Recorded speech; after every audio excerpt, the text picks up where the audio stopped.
இறை இயேசுவில் பிரியமான சகோதர சகோதரிகளே, நமது ஆண்டவர் இயேசு கிறிஸ்துவுடைய திருப்பெயரால் உங்களுக்கும் உங்கள் குடும்பத்தில் இருக்கிற அனைவருக்கும் அன்பும் சமாதானமும் மகிழ்ச்சியும் உண்டாவதாக.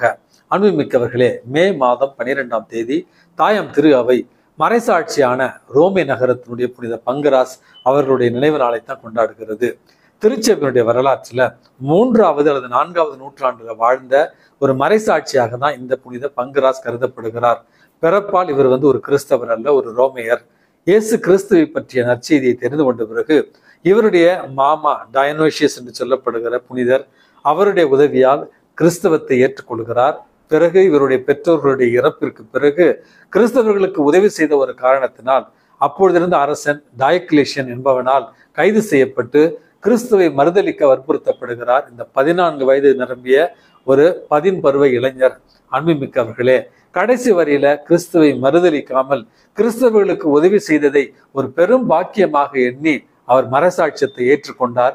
கடைசியில தலை துண்டிக்கப்பட்டு இவர் மறைசாட்சியாக கொலை செய்யப்பட்டார் என்று இவருடைய வாழ்க்கை வரலாற்றில் நம்ம வாசிக்கிறோம். அன்புமிக்கவர்களே, தொடக்க கால கிறிஸ்தவர்களுக்கு, இளைஞர்களுக்கு ஒரு மாதிரியாக வெறும் 14 வயதிலேயே மறைசாட்சியத்தை ஏற்ற இந்த புனித பங்கராஸ் மிகவும் பரிட்சயமான, இளைஞர்களுக்கு தெரிந்த ஒரு புனிதராக கருதப்படுகிறார்.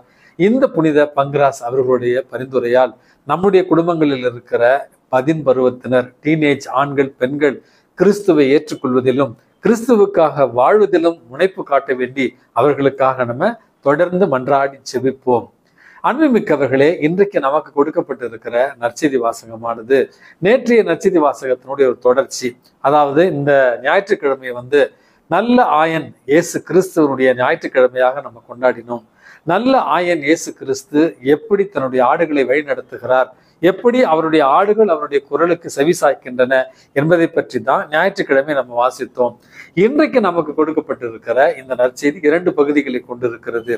முதல் பகுதியில நல்ல ஆயன் நானே என்று சொல்லி நல்ல ஆயனுக்குரிய குணநலன்களைத்தான் இன்றைக்கு நம்ம ஆண்டவர் இயேசு கிறிஸ்து சொல்லுகிறார். நல்ல ஆயன் என்பவர் ஆடுகளை அறிந்திருக்கிறார்.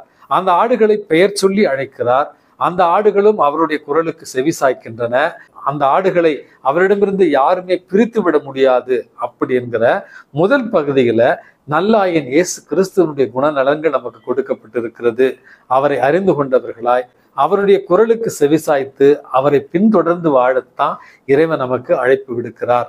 2வது ஒரு பகுதியில நமது ஆண்டவர் இயேசு கிறிஸ்து ஆடுகளின் வாயில் நானே அப்படி என்கிற இன்னும் ஒரு உதாரணத்தையுமே இன்றைக்கு நமக்கு தருகிறார். அன்புமிக்கவர்களே, அந்த ஆண்டவராகிய இயேசு கிறிஸ்துவை வாயிலாக நம்ம பார்த்து அந்த வாயிலின் வழியாக சென்றோம் என்றால் நிச்சயமாக நிலை வாழ்வை பெற முடியும், நிறை வாழ்வை பெற முடியும்.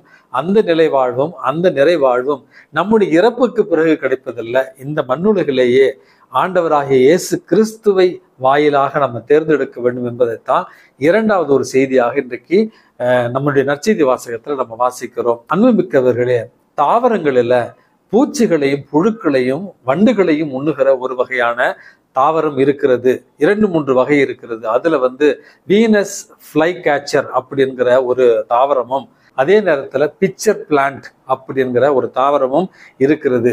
அந்த தாவரத்துல வாய் போன்ற ஒரு அமைப்பு இருக்கும். அதுல இனிமையான நறுமணம் தருகிற ஒரு அமைப்பு இருப்பதாகவும், அந்த இனிமையான நறுமணத்தை நாடி செல்லுகிற வண்டுகள், பூச்சிகள், புழுக்கள் உடனடியாக அந்த தாவரத்தால் உள்ளிழுக்கப்பட்டு பிறகு ஒரு அமிலத்தன்மையால் அவைகள் செரிமானமாக்கப்படும் என்பதையும் நம்ம அதிசயமாக வாசிக்கிறோம்.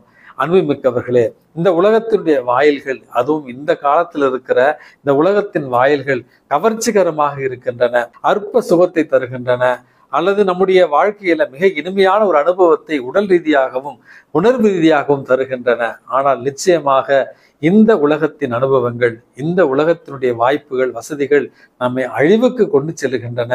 நிலையான வாழ்வையும் நிறைவான வாழ்வையும் தருகிற இடுக்கனான வாயிலாகிய நமது ஆண்டவர் இயேசு கிறிஸ்துவை தேர்ந்தெடுத்து இந்த உலகத்திலேயே மகிழ்ச்சியோடும் மன நிறைவோடும் எதிர்நோக்கோடும் நம்பிக்கையோடும் வாழ இன்றைக்கு இறைவனிடத்துல மன்றாடி செபிப்போம்.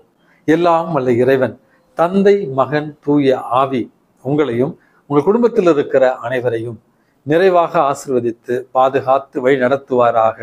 ஆமென்.